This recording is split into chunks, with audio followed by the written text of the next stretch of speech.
Hello, welcome to the Southern Bible Thumper channel. In this upload, we'll be reading 1 Kings chapter 4. So, King Solomon was king over all Israel, and these were the princes which he had: Azariah, the son of Zadok the priest, Elihoreph and Ahiah, the sons of Shisha, scribes, Jehoshaphat, the son of Aliad, the recorder, and Benaiah, the son of Jehoiada, was over the host, and Zadok and Abiathar were the priests. And Azariah, the son of Nathan, was over the officers, and Zabud, the son of Nathan, was principal officer and the king's friend, and Ahishar was over the household, and Adoniram, the son of Abda, was over the tribute. And Solomon had 12 officers over all Israel, which provided victuals for the king and his household. Each man his month and a year made provision. And these are their names: the son of Hur in Mount Ephraim, the son of Dekar, and Machaz, and Shalbim, and Bethshemesh, and Elon Bethanan, the son of Hesed, and Aruboth. To him pertained Sochah, and all the land of Hepher, the son of Abinadab, and all the region of Dor, which had Tapath, the daughter of Solomon, to wife. Baana, the son of Ahiliad, to him pertain Tanakh and Megiddo, and all Bethshean, which is by Zartana, beneath Jezreel, from Bethshean to Abel Meolah, even unto the place that is beyond Jokneam.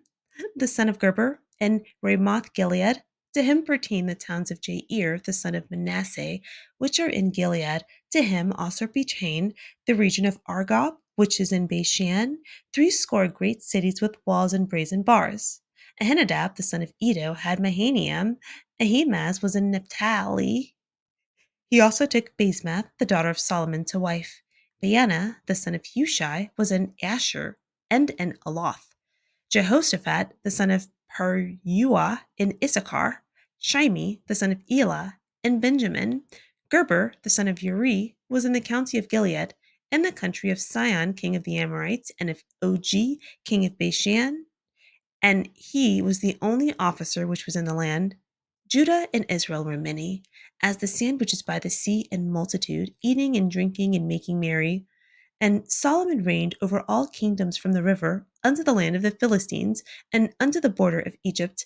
They brought presents and served Solomon all the days of his life. And Solomon's provision for one day was 30 measures of fine flour, and 80 measures of meal, 10 fat oxen, and 20 oxen out of the pastures, and 100 sheep, beside harts, and roebucks, and fallow deer, and fatted fowl. For he had dominion over all the region on this side the river, from Tifsha even to Azah, over all the kings on this side the river, and he had peace on all sides round about him. And Judah and Israel dwelt safely, every man under his vine and under his fig tree, from Dan even to Beersheba, all the days of Solomon. And Solomon had 40,000 stalls of horses for his chariots, and 12,000 horsemen. And those officers provided victual for King Solomon, and for all that came unto King Solomon's table. Every man in his month, they lacked nothing. Barley also and straw for the horses and dromedaries brought they unto the place where the officers were, every man according to his charge.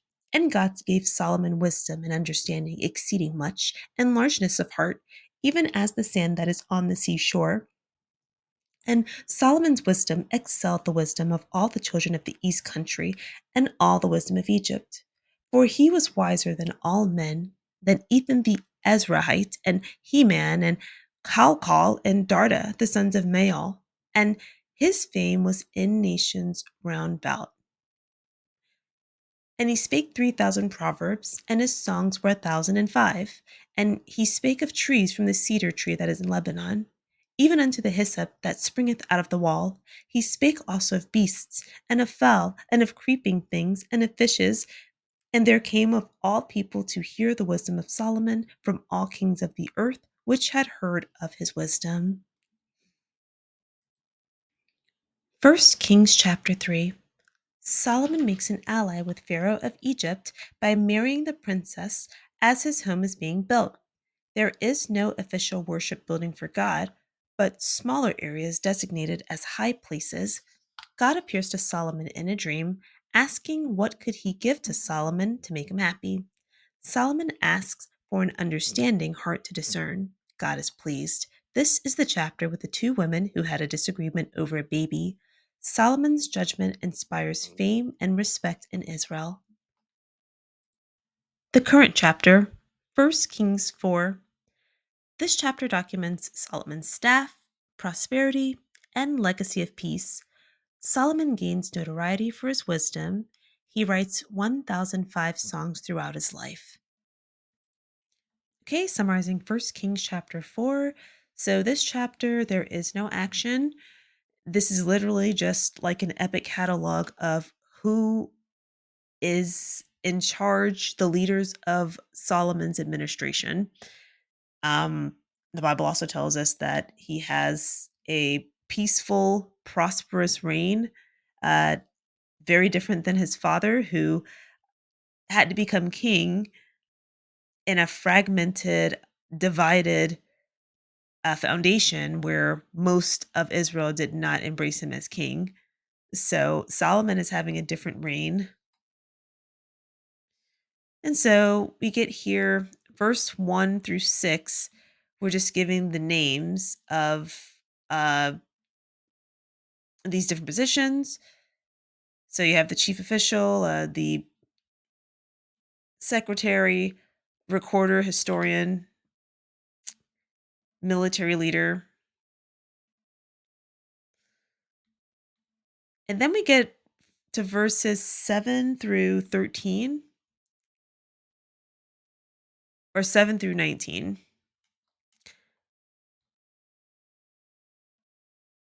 There is a difference in between how this is written here and how it's written in my Bible. So, this Bible is copyrighted in the year 1990. And remember, the physical copy can never be altered. Once it's in your hand, that is permanent and it's a control. These websites can always be manipulated. And it isn't so much that this is a big deal because, again, nothing has happened here, but just the fact that, like, when a company wants to translate it, it's like translating history, things like that. It's always a bit of a person's opinion written into it because, okay, I'll give you the example. The reason why I have this down here or why I've scrolled down here, number one, if you're doing a research paper, and the last time I had to write a research paper, it was APA format. When I started uh, having to do research papers in 2007, it was MLA format, then changed to APA. Uh, I also was a part of the generation where I went to high school with very thin brows, and in the middle of high school, then thick brows became the rage, and it was a very difficult transition. Okay, but when we look down here at this copyright, again, there's 7 translations available with this website, and you see how recent the copyright is. So 2011, 2007, 2020, 2017.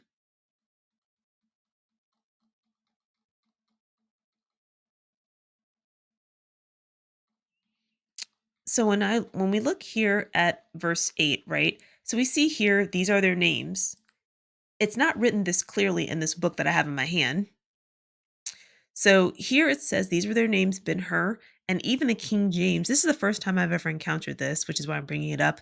This is the first time the King James, like the version that is on this, is different than the version I have in my hand. And again, no action happens, and it's not like this huge deal, okay? But the way it's written here, these are their names, Ben Hur. But in this book, these are their names, the son of Hur. And underneath verse 8 in the margin, it has the name Ben Hur, and then it has a reference to Joshua 24:33. And I didn't flip back to that verse. I didn't flip back to that to uh, check this simply because nothing happens in this chapter. But in the book of Joshua, it was acquiring land, and just making sure all the tribes were settled. So it was more about land acquisition than uh, naming a human being. Uh, the cities were named. It wasn't a name like this, and just it's just written differently. So right here it says these are their names, Ben Hur, and here it says the son of Hur. So Hur, the son of Hur. Verse 9, it says here the son of Dekar in Makaz and in She'elbim. But the thing is, in is a preposition. So this is a prepositional phrase because anything after the term in is changing the direction of the sentence. Also, these are locations. So basically, what I'm just saying, the names that are listed here in verses through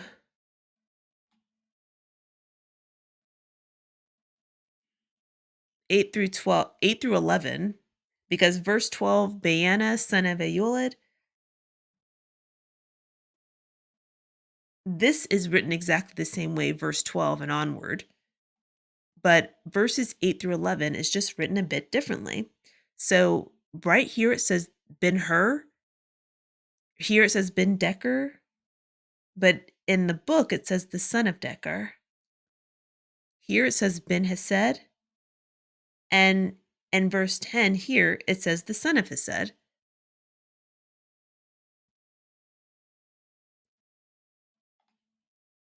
says Ben Abinadab. And this says the son of Abinadab. So it's just strange how this is written and why you're putting Ben in front of it. And let's look at verses 8 through 11 in the interlinear.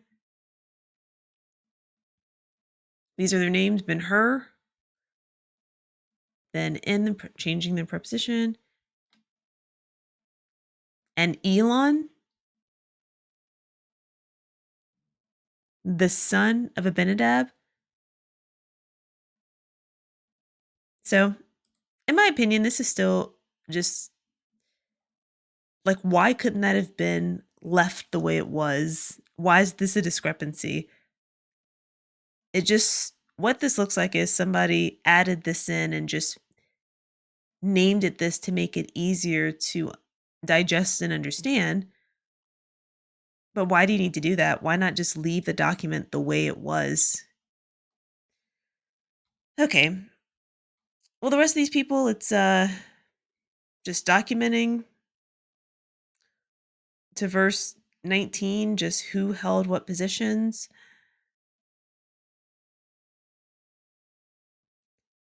Verse 20 and 21, Israel was prosperous under the rulership of Solomon. They were faithful to him. They didn't, I mean, he's just experiencing a completely different life as king than his father David. David had to serve as king, though he was anointed all the way in like 1 Samuel 16, and he had to run from the previous king, flee his life from him. And then when he finally gets to Israel to try to become king, assert his what am I? Not assert his dominance, but like take over leadership the way he's supposed to.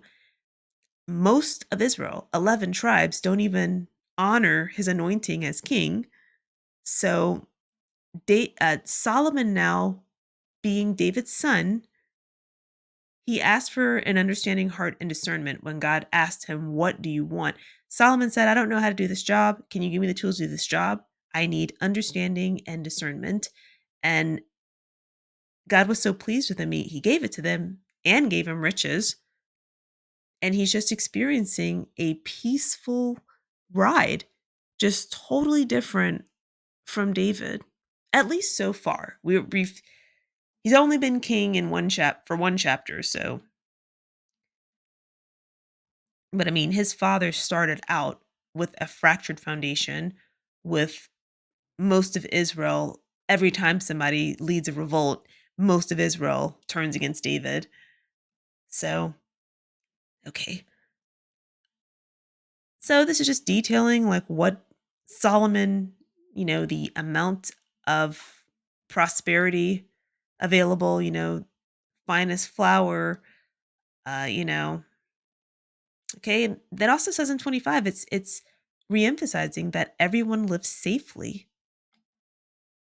How many horses he had.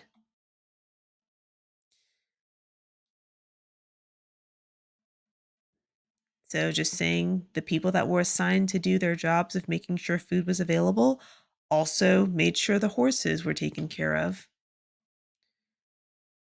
Says that Solomon was wiser than all the people around him. Says he spoke 3,000 proverbs. Not quite sure what a proverb is. I think a proverb is like a riddle, but if I had to describe it, I wouldn't be able to describe it. So that's why I'm going to look it up really quickly. A collection of moral sayings. Okay, that wasn't quite what I was hoping for, but that's moral sayings, phrases, a collection of phrases. But he wrote 1,005 songs, which we saw another leader do that too. We saw Deborah do that.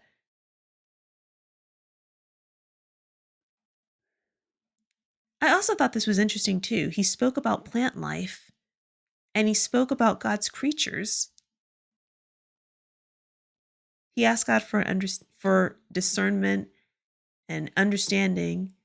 And when he gets the chance to write about things, he doesn't write about women, he doesn't write about himself, he doesn't write about his riches, even though that's all available to him. What he writes about is God's creation. What he wants to sing about is what God made. And I think that is beautiful. Well, again, no action happened in this channel. I didn't mean to say that. No action happened in this chapter, just an epic catalog. Thank you for clicking on the video. I love you. Have a wonderful day.